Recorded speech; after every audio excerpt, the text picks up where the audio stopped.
13 settembre San Maurilio, è il 256esimo giorno dall'inizio dell'anno, ne mancano 109 al termine. Il sole sorge alle 6:47 e tramonta alle 19:26. La luna sorge alle 14:28 e tramonta alle 23:03.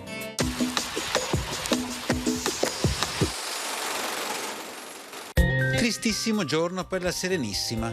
Treviso è assediata. A Malamocco i genovesi hanno eretto una bastia, piantato alcune bombarde che tirano sino a Santo Spirito ed effettuano uno sbarco a Sant'Erasmo, incendiando l'isola. La Torre delle Bebbe, Capodargine e Loreo si sono arrese. Le vettovaglie cominciano a mancare in città. Suonata la campana dell'Arrengo, il popolo viene convocato in piazza San Marco, dove Pietro Mocenigo, in nome del Doge, afferma che il pericolo è grave, che ciascuno pensi a difendere la famiglia e le proprietà.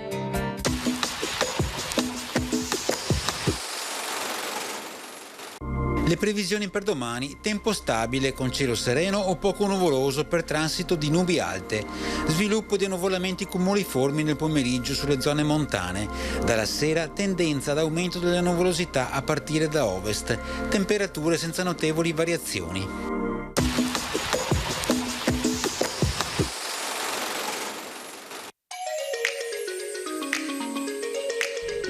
Quando si pensa al Veneto, l'unica città d'acque che viene in mente è Venezia. In realtà, però, non è la sola.